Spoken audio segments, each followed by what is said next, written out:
Muito bem, queridos, estamos agora no momento da mensagem, no momento da palavra de Deus. Abra comigo a tua Bíblia, no livro de Gênesis, no capítulo 28, para que observemos e possamos ver aquilo que Deus reservou para nós neste dia e nesta manhã. Encontra-se em Gênesis 28, a partir do verso de número 10. Partiu Jacó de Berseba e foi-se a Harã. E chegou a um lugar onde passou a noite, porque o sol era posto, e tomou uma das pedras daquele lugar e a pôs por sua cabeceira e deitou-se naquele lugar. O princípio para nossa observação é a atitude de um homem. Como é dado a sua atitude, em que circunstância veio essa atitude, se é uma atitude precipitada ou calculada, precisa, diante de um planejamento, diante de algo que foi muito bem elaborado. Neste caso, nós sabemos que Jacó foi instruído por sua mãe para que ele pudesse ir às regiões de Adã, Padã, Arã, onde o seu tio Labão era fazendeiro. A situação, a circunstância que leva Rebeca a instruir a seu filho Jacó a ir para a casa do seu tio, foi a situação da casa, a situação da família, a situação em que se encontravam os irmãos. Estava um pé de guerra, estava uma discórdia, estava uma situação crítica, havia até mesmo ameaças de morte, havia tentativas de violência diante do ocorrido. A Bíblia nos relata em dizer que Rebeca e Jacó se uniram para tentar trapacear a Esaú na bênção da primogenitura que seria dado pelo pai Isaque. Nesse interim, a Bíblia nos diz que quando Esaú descobre toda esta situação, por ele ser um bom flecheiro, por ele ser um bom caçador, por ele ser um homem robusto e por ele ser o primogênito, ele se ira ao ponto de querer matar o seu irmão. Então a trama envolve a família de Jacó de tal forma que Rebeca, sua mãe, diz: para que teu irmão esfrie a cabeça e vocês não se peguem a ponto de você ser morto, vá e fique alguns dias, fique por algum tempo na casa de seu tio Labão. Então, a Bíblia aqui no verso de número 10, capítulo 28 do livro de Gênesis, nos diz o quê?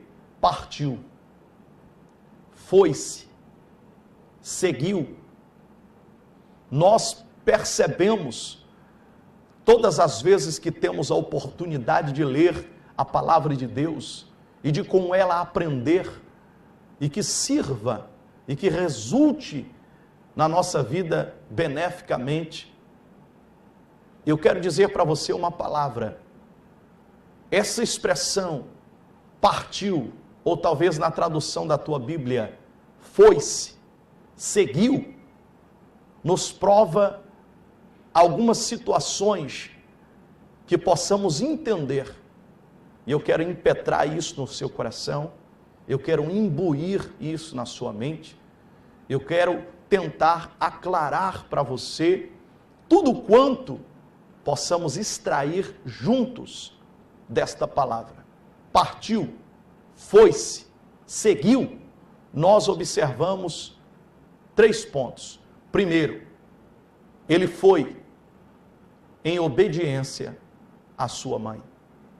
Mesmo que Jacó tivesse a estatura menor que a de seu irmão Esaú, mesmo que Jacó não viesse a ser um arqueiro, um flecheiro, um guerreiro, um homem robusto, Jacó podia muito bem dizer: eu vou peitar, eu vou enfrentar, nós vamos rolar no chão.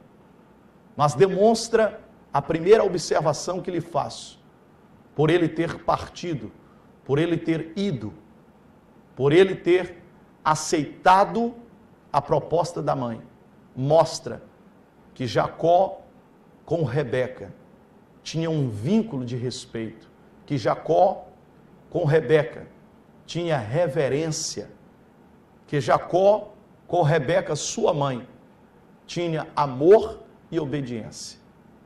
Obediência tal que a Bíblia diz que ele não leva nada.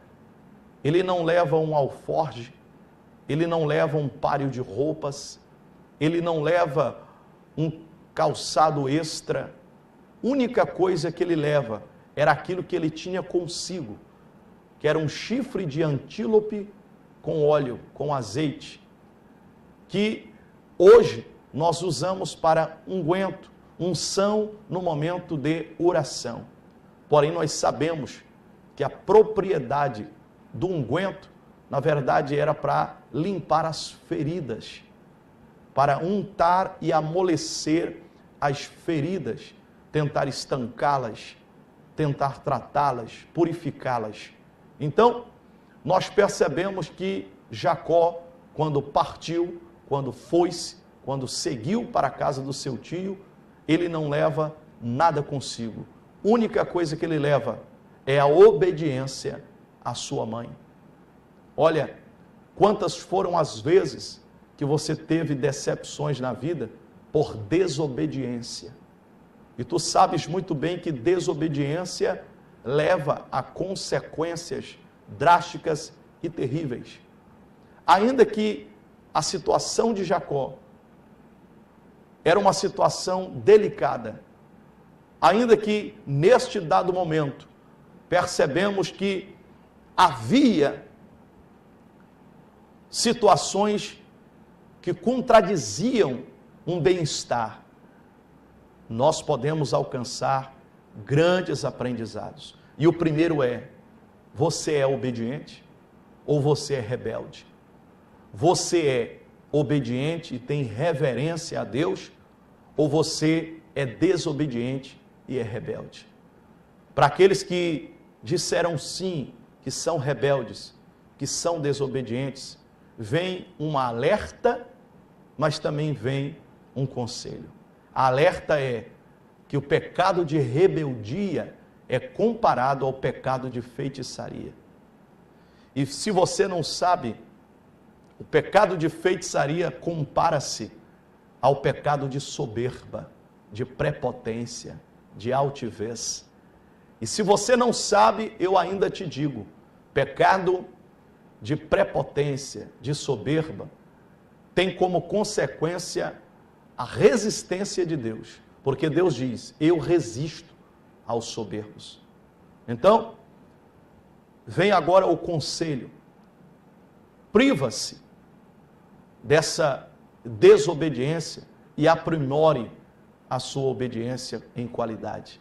Porque assim como a desobediência resulta em consequências drásticas, a obediência leva você não só a aprimorar-se, mas em colheitas, em frutos, em bênçãos. Ainda que muitos julgam dizendo que a obediência, o resultado dela é demorado, o resultado dela é lento. Ei, amado, uma coisa disse Deus, 2 vezes eu ouvi que o poder pertence a Deus, e este poder é dado aos filhos da obediência. Então, partiu Jacó, foi-se Jacó, seguiu Jacó. Primeiro dado, obediência à sua mãe. Segundo dado, ele realmente fugia de uma situação de morte. E isso eu aprendo que a Bíblia diz: fuja da aparência do mal. A mãe de Jacó sabia, Rebeca, sabia que se Jacó resolvesse enfrentar Esaú, ele perderia. Quantas são as vezes que você julga ser forte, dizendo que pode enfrentar uma situação e se depara com algo terrível, onde você vai perceber que não tem força. Então, melhor é fugir da aparência do mal. É fugir da situação de perigo. Fuja, mas corra de metragem, depressa. Bata a poeira dos pés e segue a sua vida. Porque se você resultar em querer enfrentar aquilo que você não dá conta, pode ser que você morra. Terceiro ponto que aprendemos com Jacó, simplesmente com a palavra partiu, foi-se, seguiu. Primeiro, obediência. Segundo, não enfrente aquilo que você não dá conta. Terceiro, mesmo no caos, você encontra local de refúgio. Lembra quando a palavra de Deus declara, Mateus 11, 28, vinde a mim todos vós, que estáis cansados e sobrecarregados, que eu vos aliviarei. Tomai sobre vós o meu jugo, que é suave, e o meu fardo, que é leve. E encontrareis descanso para vossas almas. Então, o terceiro objetivo que eu vejo da expressão partiu, foi-se, seguiu. Estou sendo redundante, mas eu quero refrisar. Primeiro, obediência à sua mãe. Segundo, não enfrentar aquilo que você não dá conta e não terá sucesso. Terceiro, no meio do caos, você tem local de refúgio. Você tem local de graça. E a Bíblia está dizendo que ele foi para a casa do seu tio Labão, em Padã Arã, uma fazenda. Olha, nesse inteirinho que ele segue a caminho, nos meados do caminho, ele encontra-se com Deus. Mas eu quero ressaltar sobre o local que Rebeca disse: vá para a casa do seu tio Labão. O que eu comparo Labão e a sua fazenda em Padã Arã é o que a Bíblia diz.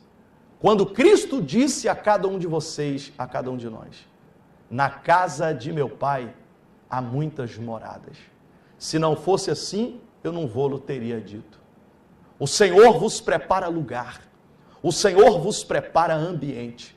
O Senhor vos prepara rede. O Senhor vos prepara abrigo. O Senhor vos prepara cama. O Senhor vos prepara sofá. O Senhor vos prepara ambiente para que você que está em meio ao caos saiba, eu tenho um local. E olha como eu comparo a casa de Labão em Padã Arã, que é uma fazenda, que eu te disse, na casa de meu pai há muitas moradas. Quem foi o homem que disse assim: quantos trabalhadores de meu pai, neste momento, tem pão e cobertor quentinho, e eu aqui padeço de fome? O nome deste jovem não é dito, mas foi apelidado, foi indicado por Jesus como filho pródigo. Pródigo, gastador, esbanjador. Este filho pródigo, quando estava em um outro local, numa outra cidade, algumas traduções bíblicas dizem, num outro país, a Bíblia diz que ele reconhece que na casa do pai dele tinha abrigo da Banassé, na casa do pai dele tinha pão, na casa do pai dele tinha rede. Ei, maranhense, ei, tocantinense, ei, meu conterrâneo paraense, você que sabe dormir em redes, na casa de papai tem rede, Na casa de papai tem cobertor. Na casa de papai tem. Aí, olha o que Rebeca diz, amado, para seu filho Jacó: vá para a casa do seu tio. Rebeca pôde transmitir para Jacó uma única certeza: seu tio abraçará você, seu tio lhe dará pouso, seu tio vai lhe refugiar, seu tio é o momento certo, é a hora certa, é o local certo para este momento na sua vida. Ei, você que fica procurando para onde ir, o que fazer, eu quero te dizer, e o local certo para a sua vida no meio do caos é a casa de oração. O local certo para você no momento em que você está vivendo de grandes terror, ei, é a casa de Deus. Por isso eu tenho um slogan que eu uso sempre quando eu falo sobre a igreja: Assembleia de Deus Ágape, a sua casa de oração, o local da sua vitória. A sua casa de oração, o local da sua vitória. Sabe por que eu digo a sua casa de oração? Porque ainda que a Bíblia diga que é uma casa de oração, você deva entender que a casa de Deus é para orar, para buscar, para louvar, para engrandecer e para aprender do Senhor. A casa de Deus não é entretenimento, ainda que façamos com que ela se torne, para que muitos se sintam bem, mas a casa do Senhor não é entretenimento, a casa do Senhor não é shopping, a casa do Senhor não é praia, a casa do Senhor não é piscina, a casa do Senhor não é local para festas, a casa do Senhor é casa de oração. Cristo teve um momento da vida dele que ele pega um azorrague, ou alguns chamam de azorrague, mas a expressão correta é azorrague, que é um chicote, que na ponta tem justamente chumbos, justamente ossos, e também pode haver na ponta do azorrague dentes. E aí, querido, ele chicoteia, quebra e diz: a casa de meu pai é casa de oração e não covil para ladrões. Então, amados, quando você entender que a igreja é um local de refúgio, você vai respeitar, porque a palavra de Deus diz: guarda o teu pé quando entrares na casa do Senhor. Não faça da casa do Senhor um covil de ladrões, um ambiente de salteador, um ambiente de fornicação, putrefando, adulterando aquilo que Deus constituiu. Ei, a casa de oração é casa de adorarmos, de louvarmos, de bendizermos, de glorificarmos, de entendermos que Deus está ali. Quem é que vai estar lá? Deus.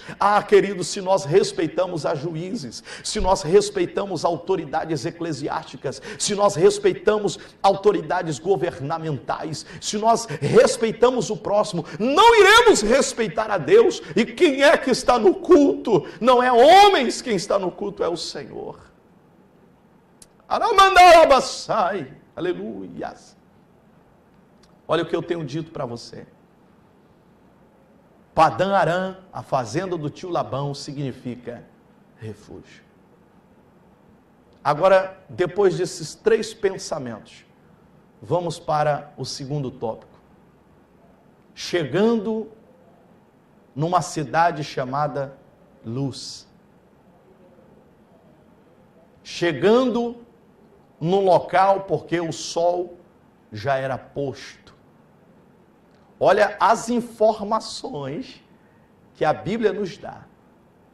Um local chamado Luz.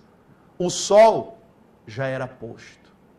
O que é que a Bíblia diz? Não se ponha o sol, você, sobre a sua ira. Efésios 6, 4, 26, se não me foge.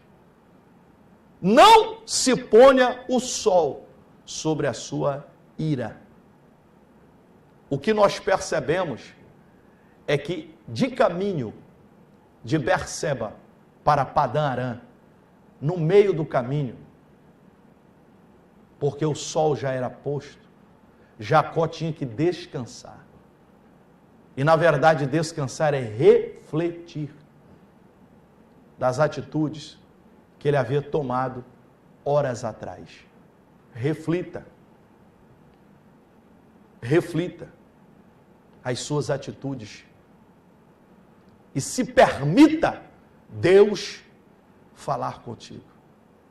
Terceira coisa que observamos. Primeira, cidade se chama luz. Pastor, não entendi. A Bíblia diz, no Salmo 119, verso 105, lâmpada para os meus pés é a tua palavra, e luz para os meus caminhos. Vou repetir, Salmo 119, 105. Lâmpada para os meus pés é a tua palavra, e luz para os meus caminhos. A cidade chamava-se Luz. Uma indicativa para aqueles que estão aflitos, para aqueles que estão fugindo, para aqueles que precisam refletir nas atitudes que tomaram. Que Deus te conduza a uma cidade chamada Luz. Pastor, onde ela está? A Bíblia. A palavra de Deus. A Bíblia nos diz que devamos conhecer ao Senhor e prosseguir conhecendo. A Bíblia nos diz, crescei na graça e no conhecimento. A Bíblia nos diz, buscai o Senhor em primeiro lugar. A Bíblia nos diz, buscai o Senhor enquanto se pode achar. A Bíblia nos diz, invoque ao Senhor enquanto Ele está perto. Então, meu querido, para você que se encontra deste jeito, nesta situação, nesta maneira, assim diz o Senhor, que Deus me use como profeta aqui agora para te dizer, assim diz o Senhor para a tua vida, te encontre com a cidade chamada Luz. E na cidade Luz, você tem que ter uma atitude, tá? E que atitude é essa? Encontrar uma pedra para a sua cabeceira. O que a Bíblia diz sobre pedra? A principal pedra rejeitada pelos construtores, esta veio a ser a principal pedra de esquina, a saber, Jesus Cristo. Quando Cristo se encontra com um homem chamado Simão Barjonas, e nós, pela interpretação do nome, entendemos que ele era Simão, filho de Jonas, Simão Barjonas, Simão, filho de Jonas, um pescador. Quando Cristo encontra com este cidadão, o Senhor diz para ele, não te chamarás mais Simão Barjonas, mas eu o nomeio como Cefas. Cefas, Pedro, Pedro, pedra. E de ti edificarei a minha igreja. Ei, querido, encontra-te com a palavra, e a palavra de Deus te dá calço. Pastor, não entendi. O que você precisa para não ficar trêmulo é Deus te calçar. Sabe quando tem uma cadeira que ela está em falso? Ou quando tem uma mesa que ela está em falso, o que ela precisa de um calço, de um ponto de apoio para que ela fique firme e não gangorrando ou balançando, incomodando. Deus vai trazer uma pedra sobre a sua vida, que é a palavra, para te trazer calço, para te pôr firme. Dá para pachar e derrece. Mas vamos a seguir. Olha o que você encontra na casa do Senhor. Luz, calço, e Deus ainda te dá sonho. Gente, eu fico maravilhado com a palavra. Deus ainda te dá sonho. O que é? O que vem a significar sonho? Nós sabemos que 90% daquilo que sonhamos é resultado da nossa vivência ou daquilo que vivemos no dia. E a mente não para, e existe força no atributo da mente, e quando o corpo descansa, a mente continua ativa, e aí traz para você os reflexos daquilo que você passou durante o dia ou já viveu. Apenas 10% resulta em comparação, 10% resulta em comparação a um sonho revelador e profético. E geralmente existem alguns parâmetros que podemos dizer como padrão para se assimilar ser profético e revelativo. Então, a Bíblia diz que ele deita, encosta sua cabeça na pedra, que tinha posto por cabeceira. Guarde a pedra para você ver. Aí ele tem um sonho. Posto diante dele, e que dava o topo no céu, uma escada. Você entende que escada é o quê? É uma projeção. Ou você sobe para se promover, crescer e desenvolver, ou você desce para se humilhar à presença de Deus. E aí, queridos, lá no topo está o Senhor. E aqui no primeiro degrau estão os anjos subindo. Ele acorda e diz: quão terrível é este lugar, e eu não sabia. Este é, senão, a casa de Deus. E ele pega o quê? A pedra que ele tinha escolhido por cabeceira. E lembra que eu te disse no início da mensagem, que ele sai da casa do seu pai e da sua mãe sem levar nada, a não ser um chifre de antílope com unguento. Ele saca, ele retira aquele chifre de antílope e derrama sobre a pedra.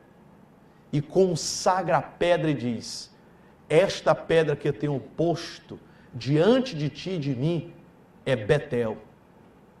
E a tradução de Betel é casa de Deus. Irmão, irmã, você que me ouve, olha o que a Bíblia está dizendo para você.